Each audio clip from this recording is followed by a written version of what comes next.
So the Big Ten Conference, here's why the spying scandal, outside of all the great jokes, and they're good and they're easy, and it is a Coen Brothers movie. But when you get past that, and when you get to the point that we are now with the stealing sign scandal involving Michigan, here's why it is most significant now and going forward. And that is this. Whatever happens to or not to Michigan for the sign stealing, having a dude, if you don't know the story, which is hard to believe, but they employed a guy, a former military guy, who was, quote, an analyst. And this is the excess of most big-time college programs. They just have a bunch of staff, okay? This guy had been traveling around and didn't really hide the fact that he was videoing and trying to steal other teams' signs. And when we say signs, those are play calls, offensive and defensive. And if you study enough, you can figure them out. Is it that big of a deal? Is it a game changer? Rarely. Is it worth the hassle? Probably not. Is it over the top? Yes. And is it technically against the rules? Yes. Okay, but here's why it's really important to follow now. So, is Michigan going to be punished? Is their head coach going to be punished? Is the head coach not going to be punished? And that's important because the current framework of college sports doesn't really have any rules. And more importantly, what to watch? Who's going to punish them? Like, who is the judge and jury going forward in the industry of professional college sports? And that's what I think this is really going to tell you. Are there any rules going forward? And are the rules going to be enforced? And are they going to be enforced by whom? The Big Ten, which is going to be a lot different next year. The Big Ten has, what would the number be? 4 of the top 8? 10 of the top 11 teams, or maybe 11 of the top 11 teams are going to be from the Big Ten or the SEC next year.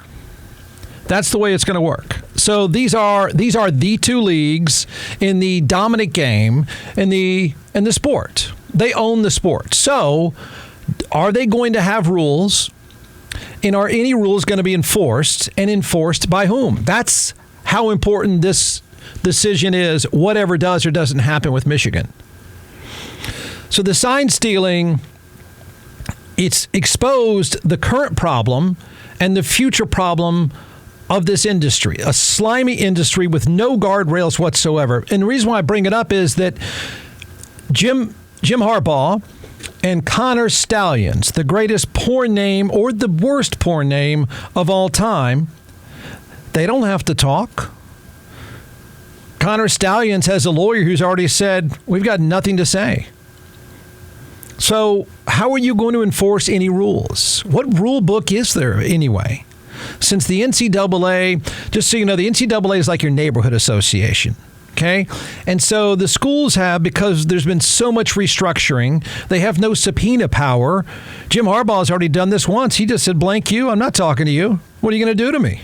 And he got a raise right after that, by the way. So he's already told the NCAA, I don't need to talk to you, and you have no right to do anything to me. So I think the line has already been drawn. The question now is, would the Big Ten, who really has a lot to lose, this might be this year's national champion. It might be a national champion this year that they have to punish years from now. Is the Big Ten going to be the one that says, look, we've got to, the sport has no rules, the sport has no guidelines, we got to at least do something. This is uncool. It's clearly against the rules. It's unethical at best. It's really slimy. It's a bad look. So we're going to go ahead and punish Michigan. If they do that, then they are setting the bar at a level where it tells the SEC, now look, we govern our own. You're going to have to do the same in the future when your people are cheating. If the Big Ten slow plays it, if the Big Ten says, well, I don't know, maybe not, Connor, he's disappeared, he's gone Rambo somewhere, I don't know if we're going to do anything, then that will tell you going forward, there's no real risk to cheating. There's no rules, and there's no one to enforce the rules. The schools won't do it to their own because they don't want to. And if university president stepped in and whacked Jim Harbaugh, that university president would get whacked himself or herself. So that's what this really is. It's a dumb scandal involving the dumbest name, Connor Stallions, but it exposes what's wrong with this pseudo-professional sport. Powerful coaches and powerful programs may or may not going forward have any rules, and they may not care to follow any rules. And you're going to know with this. So what happens? Is there punishment, and is the punishment handed down by whom? I think you're getting your answer already. One, Connor Stallions, the greatest porn name or the worst porn name of all time, and Jim Harbaugh have already said, I'm not talking to anybody. Get out of my face. This is Jim Harbaugh at a news conference sometime in the last 2 days. Now, you tell me exactly what did happen with this. Yeah, I appreciate your question. This is, I think, really not allowed to talk about him, not talking about him, really want to talk about the game. The guys are such stalwarts. The comments keep coming about, why they're good, how they're good. I mean, and they're just good. If you know football and you watch our guys play. Hang on a second, Jim. I've said it before. Did you know that your guy was stealing the signs or not stealing the signs? Anybody catch the answer? I missed the answer. I got lost on bubba. How many bubbas was that? He's not going to say anything. And you know what he's doing in private? He's saying, get out of my face. What are you going to do? And then whether or not they do anything is you're going to know over the next several days, probably several weeks, you're going to know if this sport has any rules or not.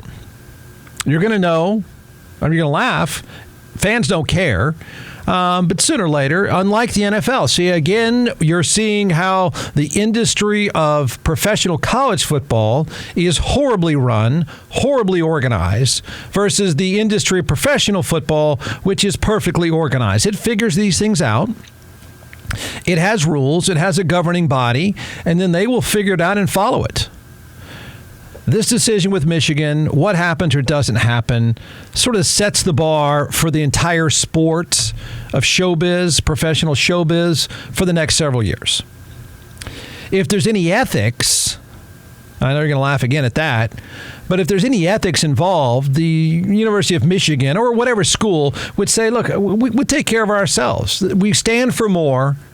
We can't put up with this. The guy's already been he already served his own suspension, and he served his own suspension already because he told the NCAA, blank off. I don't care. You're not going to do anything to me.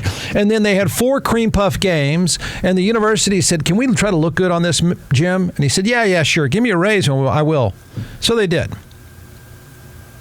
This is like the defining moment of, is there a governing body of this sport going forward? And if not, is there anyone else that's going to enforce any rules whatsoever?